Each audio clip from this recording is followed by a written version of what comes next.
dowladda Soomaaliya ayaa sheegtay in abaandulihii dagaalamayaasha Al-Shabaab lagu dilay duqeyn ka dhacday degmada Saako ee gobolka Jubbada Dhexe. Yunus Duraan Cali ayaa warkan faahfaahintiisa inoo haya. warbaahinta dawladda ayaa baahisay in ciidanka xoogga dalka Soomaaliya iyo kuwa Mareykanka oo iskaashanaya ay duqeyn ku dileen nin lagu magacaabo Bashiir Maxamed Qoorgaab oo ahaa abaandulihii dagaalamayaasha Al-Shabaab. sargaalkan ayaa la sheegay in lagu dilay duqeyn ka dhacday gobolka Jubbada Dhexe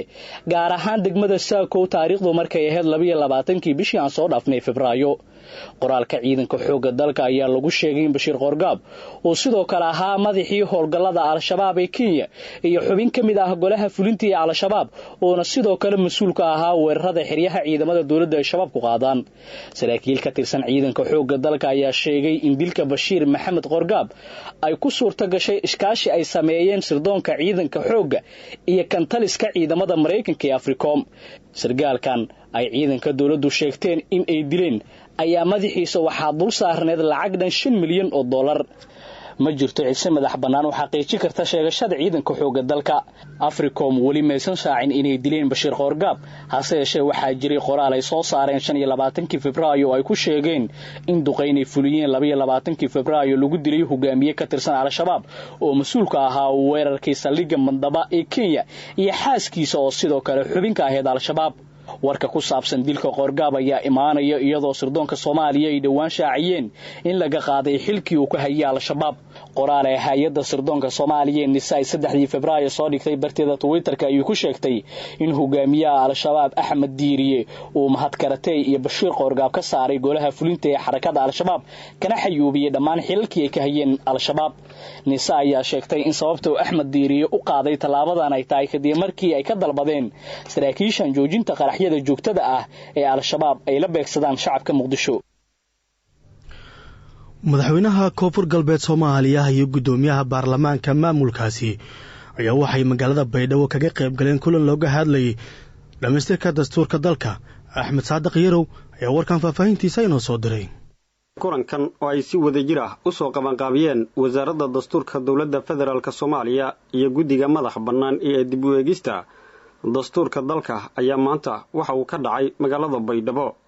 waxaana ka soo qayb galay madaxweynaha Koonfur Galbeed Cabdicasiis Xasan Maxamed Laftagareen,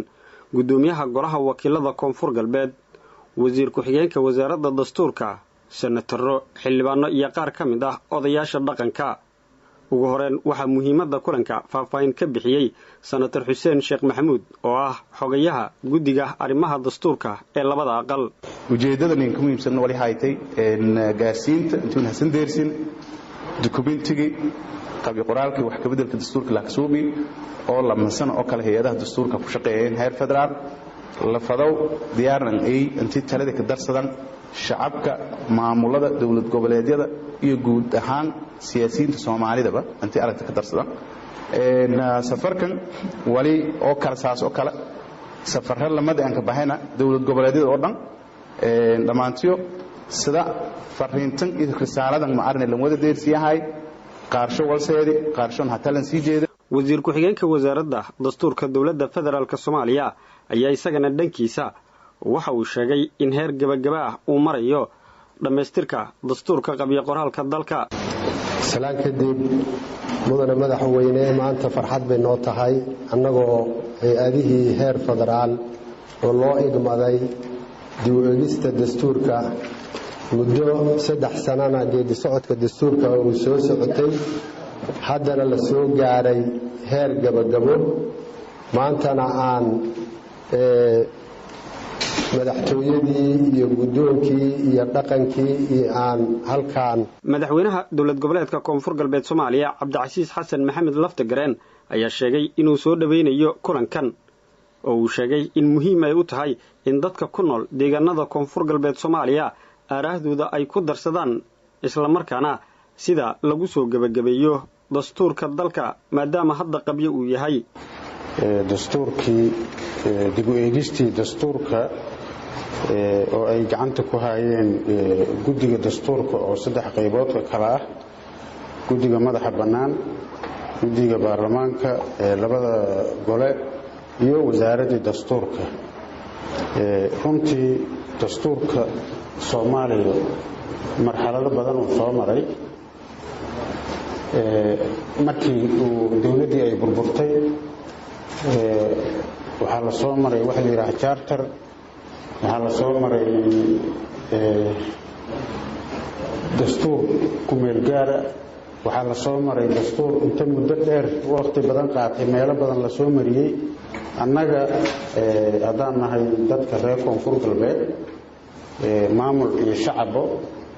waxaan rabnaa isaa la socotaan dadka dowladnimada iyo dastuurka iyo nidaamka iyo kala dambaynta jecel oo u baahan baan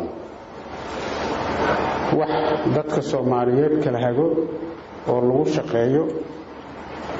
oo nin walba xuquuqda uu leeyahay sameeyo oo khayraad qaybsiga tilmaamo waajibaadka dastuuriga ah ay leedahay dawlad goboleedka ay leedahay dawladda federaalka oo sharciyo la maray in la helo wax aad iyo aad u fiican waaye madaxweynaha dawlad goboleedka koonfur galbeed Soomaaliya ayaa ugu dambeyn ugu baaqay dawladda dhexe ee federaalka Soomaaliya inay soo gabagabayso dhameystirka dastuurka qabiyo qoraalka dalka Axmed Cabdulqaadir Yarow Axmed Saadaq Radio Kulmiye Baydhabo madaxweynaha maamulka Jubbaland Axmed Maxamed Islaam Madoobe ayaa waxa uu sheegay maantay in wax farqi ah ay u dhaxayn al-shabaab iyo madaxda dawladda federaalka ee Soomaaliya kadib markii uu ku eedeeyay inay baajiyeen dagaalka ka dhanka ah al-shabaab Maxamed Cali Maxamed Axmed Maxamed Islaam Madoobe madaxweynaha maamulka Jubbaland oo maanta si rasmi ah u furay kalfadhiga labaad ee baarlamaanka maamulkaasi ayaa halkaa waxa uu ka jeediyay khudbad dheer oo uga hadlay xaaladda siyaasadeed ee maamulkiisa iyo khilaaf kala dhaxeeya dawladda federaalka ee Soomaaliya madaxweyne Madoobe ayaa ugu horeyn sheegay in maamulkiisu uu dadaal ku bixin doono dagaalka al-shabaab isagoona shaaca ka qaaday inay dhawaan la wareegi doonaan magaalada Bu'aal oo xarun rasmi ah u ah maamulkaasi inta uu khudbada jeedinaya madaxweyne Madoobe ayaa wuxuu si qoto dheer uga hadlay khilaafka siyaasadeed ee kala dhaxeeya madaxda dawladda federaalka ee Soomaaliya waxaana uu sheegay in madaxdu ugu horeyn ay ku fashilmeen amniga guud ee dalka iyo ku dhaqanka dastuurka dalka sidoo hadalka u dhigay ilaa maanta dawladda 2012 la doortay ay noqotay dawlad federaal oo Soomaaliya 2017 February dawladdii labaad ee dhameystireen la doortay laakiin maxaa meesha yaala maxaa isbedelay waxa soo kordhay waxaan rabaa shalay markii ay doorashadu dhacaysay 2016 qofku intuu gaarigiisa keligii ka haysto jawaan intuu tago soo noqonayo wadanku xor wada ah inta badan dawladana hadda timid maxaa soo kordhay dawladda federaalka ma garanayso marxaladii wadankaani uu soo maray madaxda maanta meesha joogtay ma garanayaan wadankani dhibaatada laga soo maray iyo meesha joogo shalay iyadoo wadanka xaalad degan tahay way ka tageen habartay baa lagu baxay waa la soo noqday waxa lagu yiri sidaanaysan waxaan aad u qariibsanayaa waxa la baabiiyay dhammaan institutionadii dawladdu ay lahayd waxa lagu xadgudbay dastuurkii sidoo kale madaxweynaha maamulka Jubbaland Axmed Maxamed Islaam Madoobe ayaa wuxuu ka hadlay xaaladda dagaal ee ka taagan gobolka Gado ee koonfurta Soomaaliya isagoo ugu baaqay dawladda Turkiga inay ka fiirsato dhaqaale ay ku bixiso ciidamada ay tababaraan oo uu sheegay in loo adeegsado burburinta maamul goboleedyada dalka sidoo kale madaxweyne Madoobe ayaa intuu khudbada jeedinay waxa uu sheegay in dhaqan ahaan ay isku mid yihiin sidoo hadalku u dhigay weeyaan al-shabaab iyo dawladda federaalka ee Soomaaliya maxaa isbedelay waxaa jira 2009 markaan shabaabka islaynay hadal aan dhibaa jir shabaabku qof kasta oo diin lahaa culimo ahaa xurmad shacabka dhexdiisa ku lahaa iyaga wax ka ahaa hebelo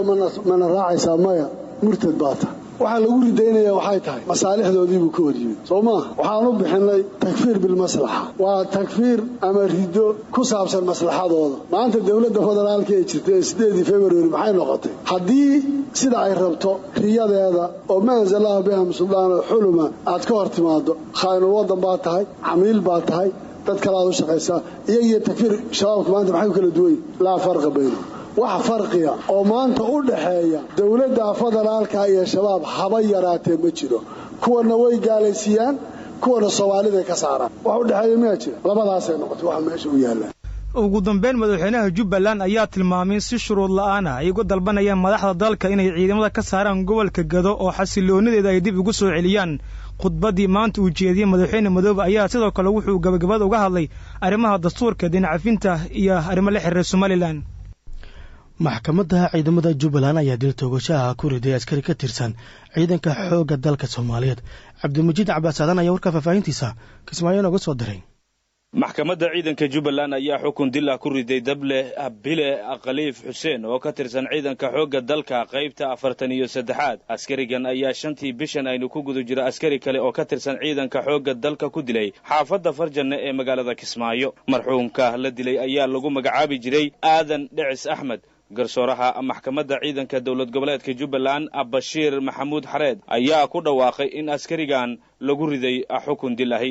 taariikhdu waa 7-3 2020 ujeedo xukun maxkamadeed maxkamadda ciidamada Jubbaland waxay u farsatay kiis dil ah ilaalinta waxay ku soo eedeysay dable Bile Khaliif Xuseen 33 jir ina xabiibo salaad gaaya ku dhashay go'aale ka tirsanaa ciidanka federaalka wuxuu dil bareer u geystay marxuum Aadan Dhicis Axmed oo ka tirsanaa ciidanka federaalka xaafadda Siinaay saacadda markay 7 saac oo maalinimo taariikhduna ay 5/3/2020 dilkaas oo timid kadib markii jidka uu xirtay gacanta billaah marxuumka oo ahaa taliyaasha ka mida uu ku amray inuu jidka baray sidaasna jidku ku dhacay maxkamaddu markay dhegaysatay markhaatiyaasha midna loo dhaariyey markay aragtay qiraa'ada eedeysanaha markay aragtay aayadda qur-aanka 178 suuratul baqara iyo qodobka 434 waxay maxkamadda xukun dil ah ku riday Bile Khaliif Xuseen oo ah qisaastii marxuum Aadan Dhicis Axmed waxa uu sidoo kale uga digay askarta kale ee dawladda iyo kuwa Jubbaland dilka askarta kale iyo shacabka deegaanada maamulka Jubbaland Cabdilmajiid Cabbaas Aadan Fantastic KNN Kismaayo ganacsatada suuqa baacadlaha ee magaalada Garowe ayaa waxay ku dhawaaqeen shaqo joojin kadib markii canshuur lagu kordhiyay sida ay sheegeen Cumar Maxamed Soomane wararka ka imaanaya magaalada Garowe ee caasimadda maamulka Puntland ayaa sheegaya in maanta ganacsatada kabarleyda ah ee ka howlgasha magaaladaasi ay shaqo joojin sameeyeen kadib markii ay sheegeen in dawladda hoose ee magaalada Garowe ay laba jibaar ku samaysay canshuurta laga qaado ganacsatada suuqa magaalada ka howlgasha ganacsatada suuqa ayaa sheegay in sanadkan 2020 dawladda hoose ee Garowe ay laba jibaartay canshuurta sanadlaha ah isla markaana halkii miis ama halkii kabar ku yaala magaaladaasi lagu canshuurayo lacag gaaraysa $102 oo lacagta Mareykanka waxaana taasi ay keentay cabashooyin ku aadan in ganacsatada kabarleyda magaalada Garowe ay sheegaan in lacagtaasi ay bixin kari waayaan sidoo kale ganacsatadan ayaa sheegay in dawladda hoose ay handadaad ku samaysay ganacsatada danta yar ee ka howlgasha suuqaasi kuwaasi oo qaarkood xabsiga la dhigay sida ay sheegeen kadib markii ay awoodi waayeen in ay bixiyaan canshuurta xad-dhaafka ah ee dawladda ay ku soo kordhisay ganacsatadan ayaa tilmaamay in subax walba dawladda hoose ee magaalada Garowe ay keento gaari shabaqla ah oo askarta hubaysan ay saaran tahay taasi oo xabsiga u daabula ganacsatada awoodi waaya in ay lacagta lagu soo kordhiyay ay bixiyaan dhinaca kale ganacsatada ayaa cabasho ka muujiyay sarifka lacagta dollarka Mareykanka ah ee lagu kala sarifto magaalada Garowe taasi oo maalmihii ugu dambeeyay sare u ka xoogan uu ka yimid shaqo joojintan ganacsatada magaalada Garowe ayaa ku soo beegmaysa iyadoo maalmihii ugu dambeeyay ganacsatada magaalooyinka Galkacyo iyo Boosaaso ay sidan oo kale shaqo joojin u sameeyeen kadib markii ay sheegeen in dawladdu ay lacag ku soo kordhisay barakacayaasha ku nool deegaanka Garisbaale ee duleedka magaalada Muqdisho ayaa waxay ka cabanayaan nolol xumo halkaasi ku haysto Farxaan Maxamed Xuseen ayaa faahfaahinaya warkan iyadoo muddooyinkii ugu dambeeyay deegaano ka tirsan gobolka Shabeellada Hoose isla markaana ay ka socdeen dagaallo u dhaxeeya ciidamada dawladda iyo al-shabaab ayaa waxaa dagaaladaasi ku barakacay dad fara badan deegaanka Garisbaale ee magaalada Muqdisho waxaa soo gaaray dad ka soo barakacay degmada Qoryoole iyo deegaano kale oo ay bilooyinkii ugu dambeeyey ay ka dhacayeen dagaallo u dhexeeya al-shabaab iyo ciidamada dowladda. dadkan ka soo barakacay deegaanada gobolka shabeellada hoose ka tirsan ayaa waxay sheegeen inay ku dhiban yihiin deegaanka Garas Baalley iyagoona baaq u diray maamulka gobolka Banaadir iyo dowladda dhexe ee Soomaaliya. waxayna sheegeen inay u baahan yihiin in gargaar degdeg ah loo soo gaaro. waa kuwan qaar ka mid ah dadkaasi. nolosheen nolol oo iska cakiran waaye qax waa soo qaxnay baahi ma soo qaxin colaana keenay. xagee ka soo qaxdeen? degmada Qoryooley markii labada buunta la gooyay ayaan dhaweyd aan ka soo qaxnay. marka dad beero iska fashtaa ahayn dad xoololey ah had beerna meel ka falanayna malaha ilaa had wax gargaar ay ma arkin sinayna inay noo gargaaraan. halkaana nimid halkaana waxaan u haysta dhibaato cunto la'aan biyo la'aan rafaad hoy la'aan boosashaan ku jirnaa maryaan ku xiran iyo qoryo geed raambow laga soo goray. waxaan ka dalbanaynaa maadaama aan nahay barakacayaal dhibaataysan magaalana joogin miyina joogin meel dhexe ku lunsan in gobolka Banaadir wax noo qabto dawladda Soomaaliya wax noo qabato hay'adaha saafalku ay wax noo qabtaan in la ka soo gaaro xilli roobna waa la jooga bac ma haysano biyo ma haysano waxaan haysano mal xolaan ka soo qaxnay buundooyinkii iyo markii lagu gooyay soo carana soo qaxnay la soo carana intaan imaanay hadda inta nimid gaajo rafaad aan aqoonin dhibaato biyo la'aan oon masquulo male. deegaanka Garas Baalley ee magaalada Muqdisho waxaa ku nool kumanaan barakacyaal ah kuwaasi oo ka soo barakacay gobolada dalka.